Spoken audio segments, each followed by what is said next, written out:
All right. Hello, hello, hello.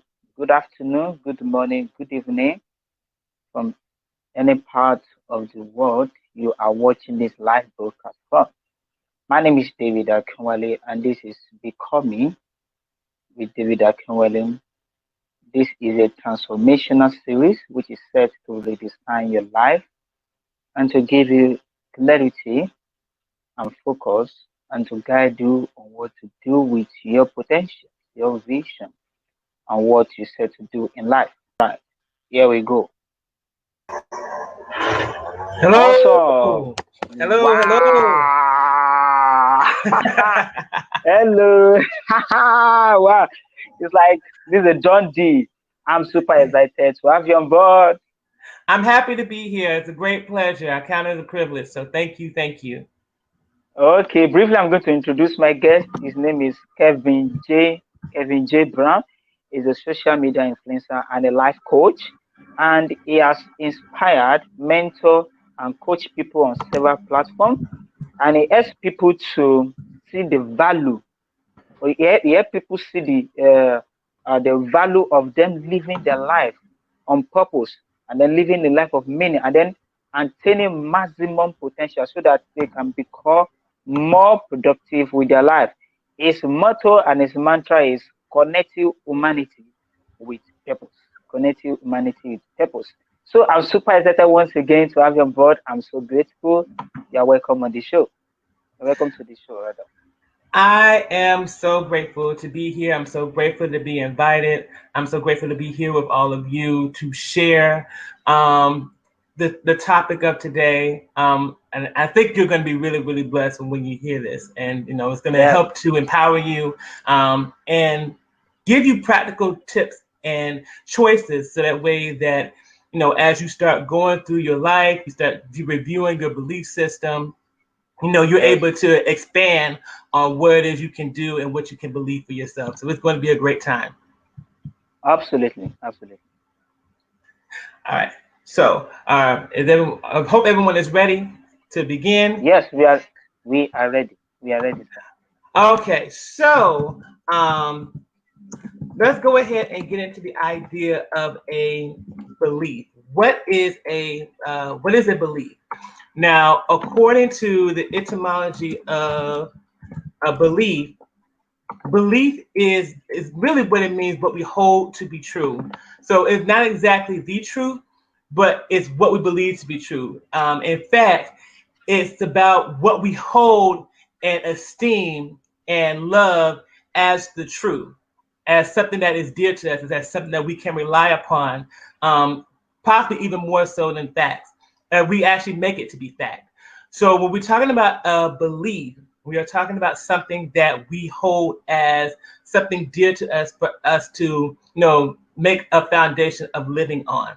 And what's powerful about a belief system is that it can even define how we see reality. So it's part of the reason why, like anytime you see some people who may be revealed to a fact or a certain truth about life, they can deny it because of their belief system. So a belief can be even stronger than the truth itself sometimes. Now, objectively, that can't be true, right? But from a more subjective standpoint and the way people live their lives, a belief has the potential to be stronger than the truth because of how deeply they cling to it. So why is this so important for us to understand? Belief is important to understand because this is what causes us to have a mindset. It actually, the two core parts of a belief system is, or a mindset, is the beliefs that you have, the set of beliefs that you have, and the emotions that help to fuel those beliefs. Those work together to create a mindset. So if you're somebody who, let's say just somebody who is someone who believes in money, right? You have a strong belief systems about money, and you're in a situation where you have a lack of money. That emotional standpoint of not having money tends to be formed from anxiety. It comes from worry. And it helps to fuel the problem in the mind where there is no money, there is no money. And so what you have belief systems of, like, who am I without money? You start making choices in reflection of the lack of money that you have. I've seen that many times. In order to try to get money, try to obtain money, and you're not really thinking the long term of, okay, so you get this money, what are you going to do with it? What are you going to buy? Because money in itself is a form of exchange. So you can't just simply think about money. Where is the money going to lead you to? But for many people, they don't think about that because they're trying to survive. So their belief system is, if I have this money, I can survive. If I don't have this money, I won't survive, and I will crumble if I don't have it. So we have to talk about belief system, because belief is really the cornerstone of every mindset. In fact, one of the things I often tell people is everything outside of you, everything that happens around you, how you perceive things from the outside is a reflection of what you feel and believe internally. If you have the emotions that reacts to what is going on, along with the belief system that those emotions are fueling, then that determines how you're going to act and react when situations occur around you. Now, situations are situations. We can determine how they're good or bad based on our own perception of what we need to see or we want to see. But from a more objective standpoint, there's neither good nor bad about what happens. It just is what it is. So when it comes to belief systems, we have the power to decide whether or not they can work for us, these situations can work for us, or they can work against us. For many people, we tend to be very reactive when situations occur. So many times we don't know whether or not we constantly don't know whether or not some certain belief systems are actually working for or against us, because many times we don't question them. Growing up, we just simply, take in what we learned from watching our families, watching society, watching our friends, watching things grow up, and then taking in those situations to form our belief system based on things that occur either repeatedly or something very impactful or traumatic that occurs. And that is what causes us to have these mindsets that are formed from these sets of beliefs. So when we encounter situations that determine how we are going to act or react, the first thing that we do is that we try to attack the situation from the outside. And most times it's not always the case. I can't even say like sometimes, and many times it's not the case, because a lot of stuff that goes on from the outside is typically stuff that we cannot control. And even to the extent that we can control, you still have to measure how much you can control. But for the most part, a lot of stuff that we can control, it has nothing to do with us. So we try to confront the outside, and then what ends up happening is that in our trying to confront the outside, we are trying to control things that, because it's not in our power to control, we end up folding to the pressure of the enormity of what's not under our control. And so we don't really take the time to really dig deep and see what is actually going on inside of us, because inside us is where the real power lies, not what goes on out there. You're always going to be fighting against stuff if you go from the outside. The inside is where things happen, because this is where our ability to believe in our mindsets, our creativity, how we deduce problems and be able to have a sound logic of things comes from the inside. How we are able to perceive things comes from the inside. And that first starts with our mindset and what we are holding to be true that may or may not be working for us. Many times we don't even know that these things aren't working for us, because we're so focused on believing that it's the outside that is a problem. I can't tell you the number of times that I've been, that I've talked to people, and many times that they're trying to come up with a solution. It's always dealing with somebody or something or some situation that they cannot control, and they're fighting to make that better, rather than focusing on, okay, since you can't really control this, let's focus on the things that you can control. The first person that you can always control is yourself. You can control what you think, you can control what you believe, you can control how you handle things, so that even though things are happening on the outside, you still have control of whatever you can do on the inside to make things at least easier. No, easier, sometimes making things easier can be just as part of the solution to everything, just as trying to actually conquer things to try to get a solution. It could be the start of that.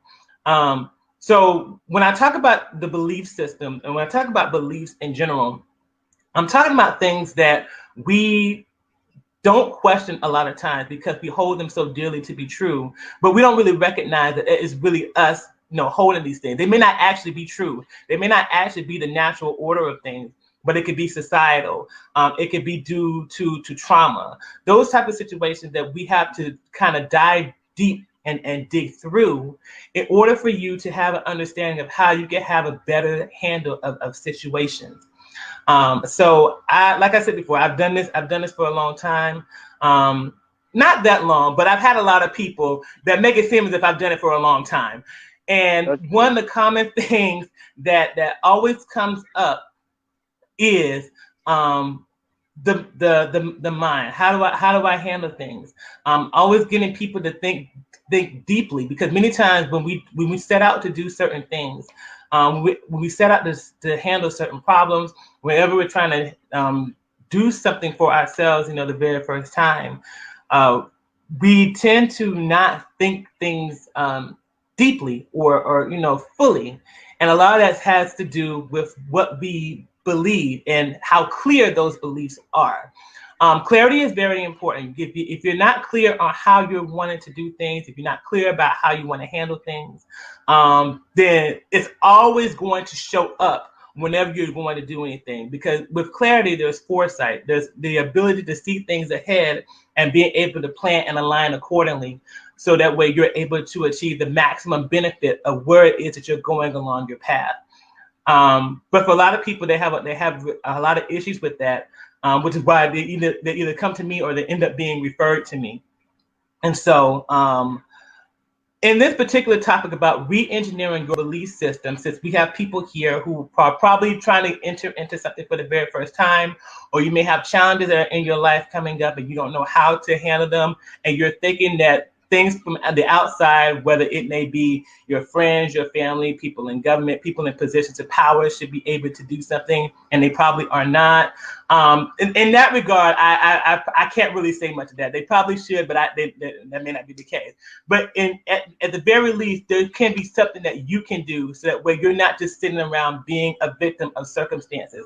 We have a lot of people that are being victim of circumstances, and it has a lot to do with the fact that they believe that there must be something done on the outside to make me start working towards something. But the truth of the matter is, the real power is always going to come from the inside. That comes from what you're feeling and what you are believing that those emotions are fueling. So I wanted to take this opportunity to teach something that I always bring about whenever I host seminars, especially when I'm doing right now, a course I'm doing called Change Begins in Me. Every time I end up talking about belief systems, I always bring up the Prayer of Serenity. Now, for those of you who may not know what the Prayer of Serenity is, the Prayer of Serenity states, Dear God, grant me the serenity to accept what I can't change, the courage to change what I can, and the wisdom to discern the difference. Now, why is discerning the difference of what you can and cannot do so important? And more importantly, why is that last? So in order for us to determine why it's last, we got to go what you cannot accept is first. What you cannot do, and accepting what you cannot do is first.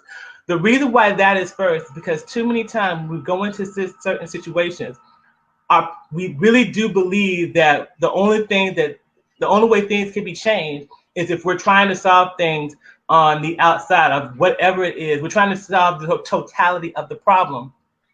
And there's just certain things that, just as a limited human being, that's just not in your power to control. You may not even be in the social position to be in control. There's a whole lot that we cannot do just by ourselves. And so you have to know and accept what you cannot do. Because those who cannot accept what they cannot do are the main people who are anxious when problems come about. They're the main people who become anxious and trying to find any type of solution to try to get them out of the problem when they need to focus on being the solution. That in itself is a belief system change. You have to know how to get yourself out of trying to get out of the problem and be more in line with how to be a solution. And part of being a solution is recognizing that you don't have the power to control everything. You may only have a small window in space for what you can control, but that's okay. You have to know that that is enough to help to get you to start somewhere. If you constantly focus on what you cannot control, what you're going to do is you're going to keep worrying yourself about what you cannot do. And that never gets anything done. So that's the first thing, to accept that. And then there is the courage of what you can change. So for many of us, this can be a huge issue, because going back to what I said about you could probably only do a small thing. Many times, when we look at what we can do, it seems so small and minuscule to the enormity of what lies ahead of us. And because of that, it makes it seem like we're powerless and we're weak. But the truth of the matter is that whatever is in your power already grants you some level of strength. So it's up to you to know how to leverage that and have confidence in it in some way, so that way that you can move yourself further ahead. And if you can't do it alone, this is the time for you to have the strength, to use your strengths to leverage and connect with people who can help you in ways that you cannot. This is why that we are a society. This is why I constantly tell people that you can't do everything by yourself. We are a society. In fact, nothing in nature really operates by itself. We survive and we thrive based on the connections that we have with people. That's why that's why I tell people there's life in synergy. There's life with two or more people working as one, to create effects, because one person cannot do it alone. Everything in society, everything that we're doing right now, even to be here on this live stream, is built from people, more than one person doing something. It has taken an entire practically social organism, if you will, of multiple people working together to achieve something. So many times when people get into situations, they always feel like they're alone, and maybe they are alone, maybe they're isolated, and they don't know how to really use what they have to connect with other people.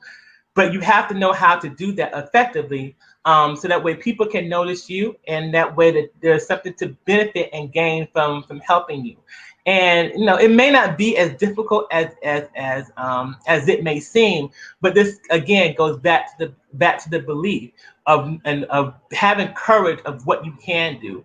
Sometimes what you can do, may involve you having to connect to somebody else who can probably help you out with something else in your problem that can help you out in the long-term goal of solving the problem. Now this goes back to the discernment part. Knowing how to discern what you can and cannot do makes you wise. It helps you to strategize. It helps you to get ideas of where you can go and how you can achieve things. So that way, if you cannot do this, you can leave it to somebody else, or you can find some way to connect to somebody else who can help you to achieve certain things. And even if that person may not be able to help you in the manner that you would like to, they can still connect you to somebody else who can do it, or they may have another way to help you see and manage the problem that you may not can do by yourself, because you're only focusing on trying to get rid of the problem rather than actually focus on how you can be a better solution. So that's the thing that I wanted to try to share with on that, is the prayer of serenity being used as a tool to start the process of knowing how to effectively believe. So what's another thing that I wanted to share? Okay, so here is another thing that I wanted to share with you, is about how beliefs are constructed. So as I said before, beliefs are constructed by our experiences throughout life. From the time that we are born, we are even before we are born, even before we conceive, even when we're conceived in our mother's womb, or we're in our mother's womb, we're still gaining an experience inside the mother. That's part of the reason why, when it comes to pregnancy, it's very, very important to make sure that the mother is taken care of, that she's relaxing, that she's doing what she needs to do in order to ensure, for herself, to ensure that the baby is making it out okay. There are chemical effects that occur with the baby whenever the mother is stressed, whenever she's happy. All that stuff has positive and negative effects on the baby. So even before the baby is born, it's already gaining an experience.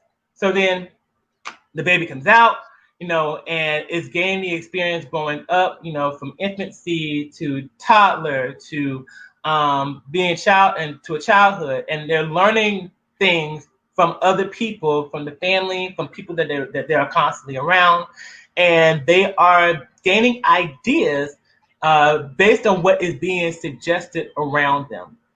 So then they go to school, they hang around people who are their peers constantly, as well as being around adults who are teaching them the ways of life and getting them educated and things like that. And they're gaining experience from those things as well. Also, we talk about trauma, and how trauma affects the daily lives, affects your daily life, such as sexual experiences. That's a common one. Financial experiences, which is becoming a common one as well. Social experiences, things like that. Those are the things that help to form a belief system, and it helps. And as you are being trained in these experiences, you're being trained in these environments.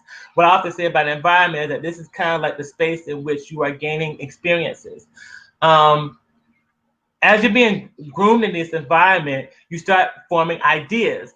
Those ideas become thoughts, and those thoughts concrete themselves into belief systems that determine how you are going to operate from this point forward, based on these ideas being rooted.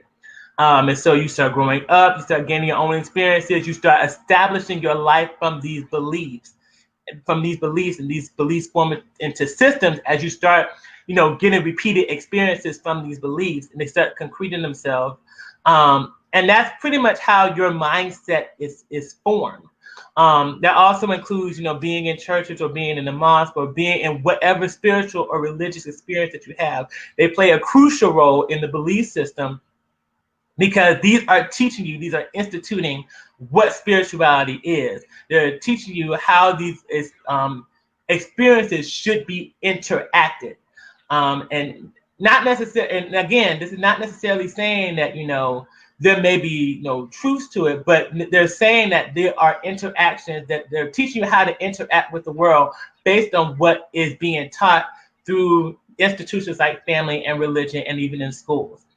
So then comes the time when you start making your own way into the world as an adult, and you start learning about life. You start really having an understanding about how life should be.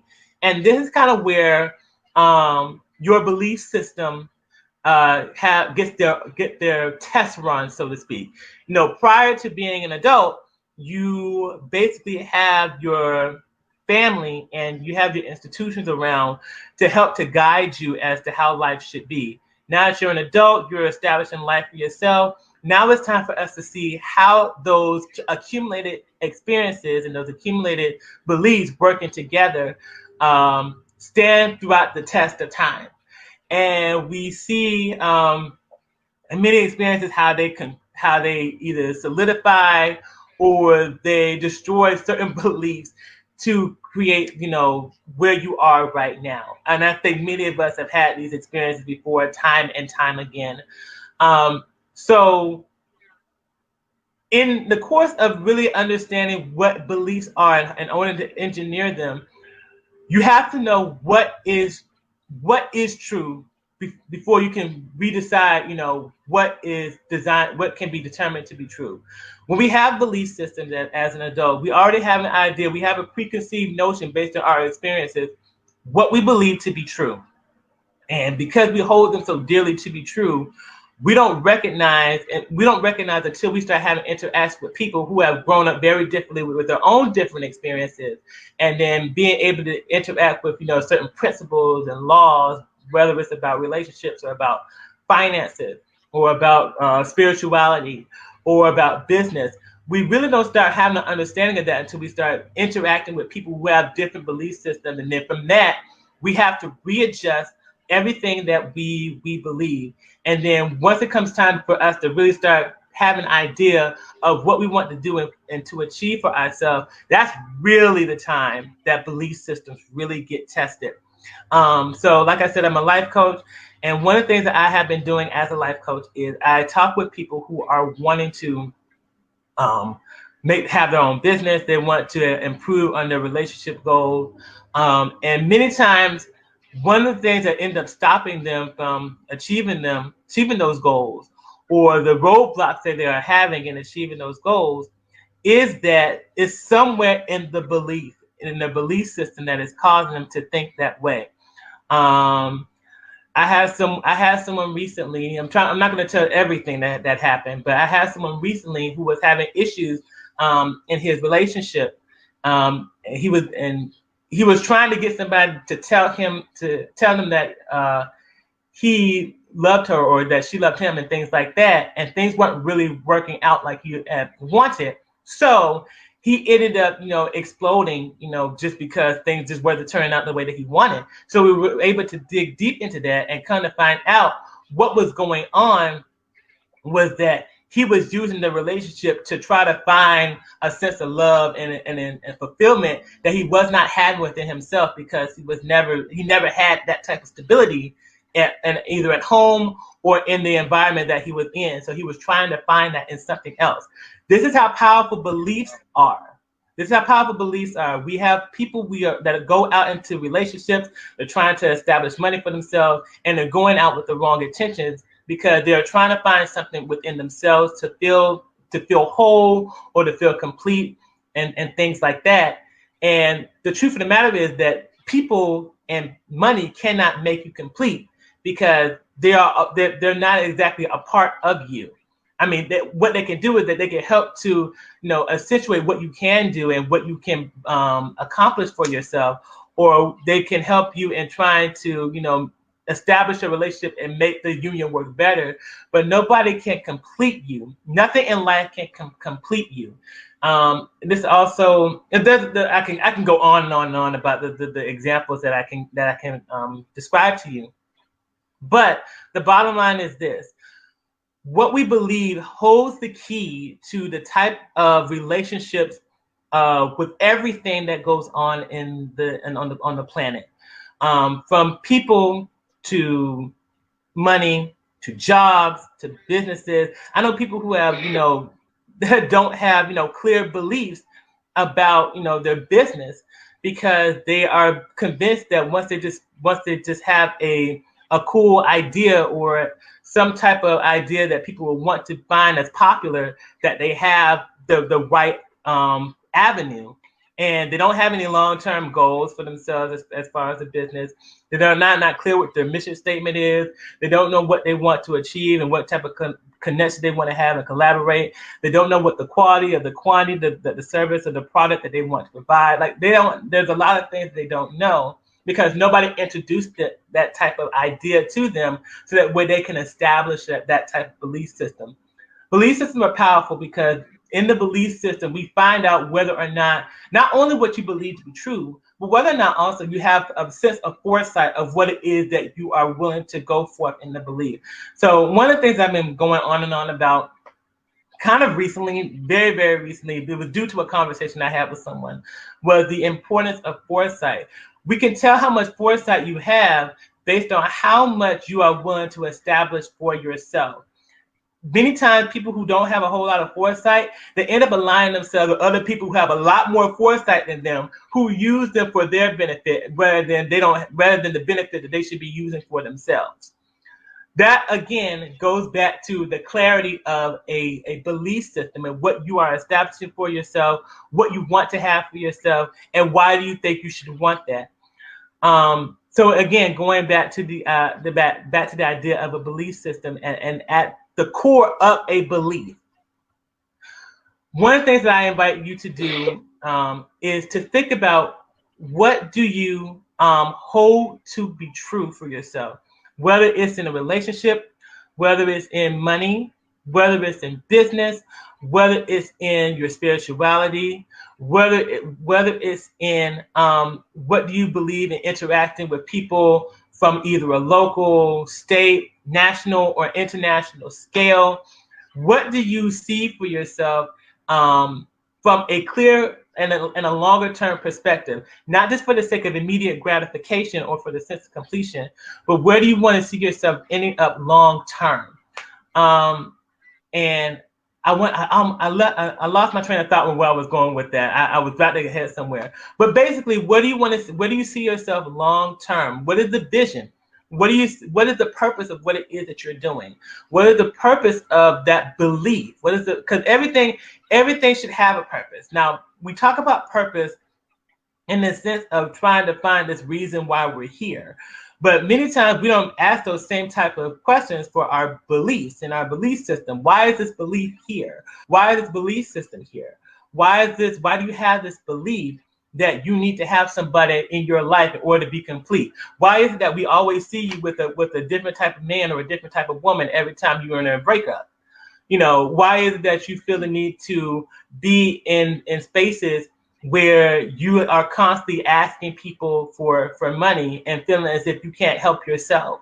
Those types of things are important questions to ask. Why is it that you don't have anybody who is willing to help you? Like everything, every action that we can see, that we can measure outside, is usually connected to a belief that is formed in your mind based on what you have experienced in your life. And I'm trying to get back to my train of thought, but I'm just gonna have to let it go. I had an idea earlier and I want to get back to it, and I can't get to it, but that's beside the point. Okay. Bottom line, when it comes to what it is that you believe, there's so much power in what we hold to be the truth. Now let's actually talk about what's true, what the idea of truth is. So, according to the etymology, the true stems from the Latin word trioe. The idea of that is that it's supposed to be strong like an oak tree. It means it's always reliable. Like even when you see oak trees, during a storm and stuff, even though the storm can be really, really hard and be really blowing, the roots on that oak tree establishes that tree so much that it allows it to stand even in the strongest of weather. It takes a lot to try to get down an oak tree.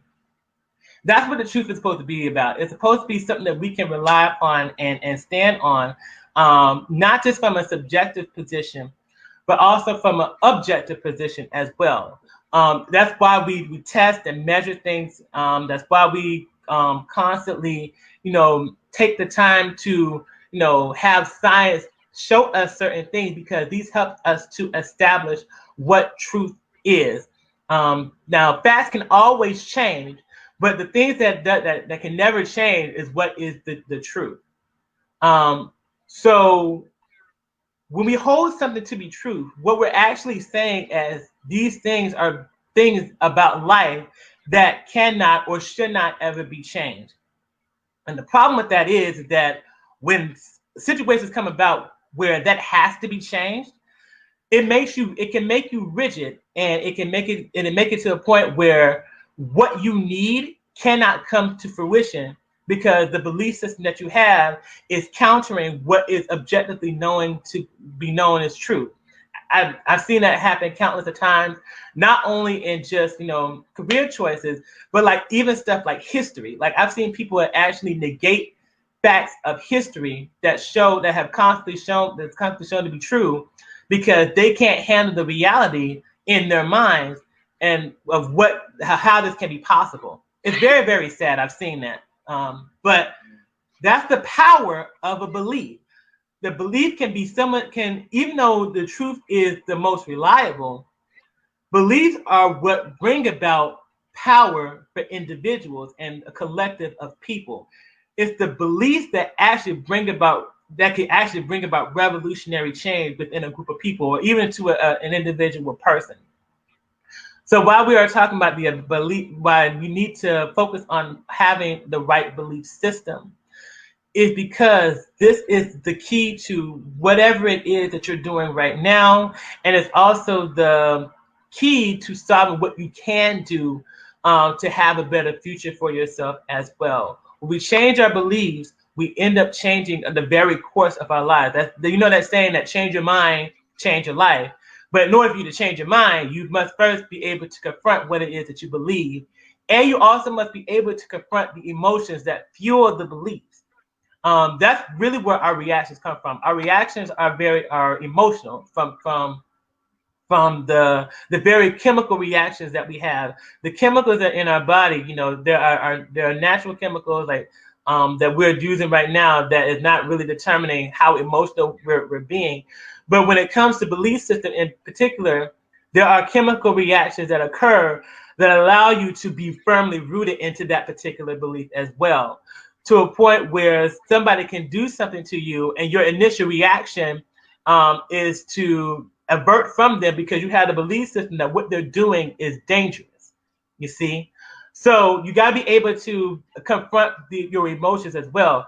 I did a talk before about anxiety and how anxiety roots itself from belief systems that are rooted in fear. So whenever you and what happens is that anxiety puts an image of a future that, even though it hasn't happened yet, you can already see it being disastrous because you're looking at the problem, and it helps to fuel that belief that something's going to go wrong because you don't have a certain thing, and you feel like you can't really go on until this is taken care of. And so you really have to confront the emotions that are fueling the belief system just as much, possibly more so than the actual belief itself. I've talked with people who have belief systems, who have beliefs that they have allowed to run their life that have actually harmed them in some way. And whenever I try to confront them to try to give them another point of view, the emotional reaction and emotional response makes it so difficult to get that belief system uprooted because it helped, because they believe that the reaction, and actually the reaction is kind of spontaneous. You don't really know that it's happening until somebody may bring it out. But that emotional investment into that belief makes it difficult for me to help them see another perspective of things that could actually be beneficial to them. So not only think about what you believe, but also think about the emotions that are driving your beliefs. Are the emotions that are driving your beliefs rooted in fear? Are they rooted in lack? Are they rooted in worry? Are they rooted in something that is causing harm to you, both short term and long term? And so I think I will just go ahead and just say it here as I begin to wrap things up.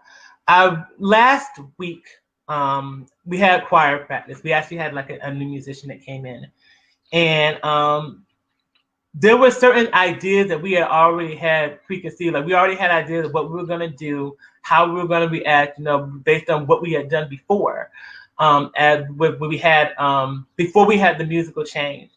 And when the musician came and he started helping us to confront some of the issues that we had with singing, one of the things that he was coming up for me was that I tend to hold back a lot due to things being that as usual. So I had to confront a belief system of like what things were holding me back to be the type of person that I need to be into the choir. And a lot of things that were holding me back was a lot of reluctance due to like certain things that I would be certain things I would be involved in, not just in singing, but just in life in general, that would have me in like leadership positions. And like I would never like how I got into leadership positions. Like the leadership position will always fall on my lap, right? Like I didn't like I never called for it. It just comes to me, and then like people come to me with certain stuff, and because of that, it made me very reluctant on how to really be in that leadership position, because like it's not a position that I want it to be. Because of that, I was forced into it. And typically when I'm forced to do something, I have very strong resistance to it. And so I really had to start changing that belief system into from this idea that I had to be this, and to accepting it as a calling. Like this is something that I must do, not just simply for the sake of the choir, but also in life in general. So that way that reluctance can show up as a means, as a challenge to rise up to the occasion. And I've watched that shift occur in my, not only in my singing and the times when I do lead, but I also watch that same shift occur in how I connect with people as a life coach, how I connect with people as a friend, people who really do look up to me, and in some regards and in the need of either an encouragement or some type of assistance that could help them to get them further. I've watched as I have shifted and changed to really rise up to the challenge. And in doing so, it has made things so much better for people, and not just only for people, but for myself as well. But I use that to exemplify what happens when beliefs can change. Many times when situations come about, we want to try to stop what's happening around us rather than figure out, well, why are these things happening anyway? And what does it say about me and how I'm reacting and how I'm acting upon each of these things? Am I handling this in a way where, it's beneficial and constructive to not only other people, but to myself as well? Or am I doing it out of hesitance and fear and trying to avoid things that way that, I don't get myself into trouble, or I don't get myself, caught up in something that I really don't want to be in long term? And the truth of the matter is that that's really up to you to decide. You don't really have to leave that up to anybody to make that decision for you. You can decide that for yourself. And that's that's one of the things I wanted to share in re-engineering your belief system, is that when it comes to belief, it's up to you to decide what it is that you're going to believe. Really honestly, it kind of was always up to you. It's just that as you grow, when you're smaller, you have less awareness of what you can control, as opposed to when you're much, much older. And that's part of the reason why, we as adults have to be careful of what we give to children to handle for what they should believe and things like that.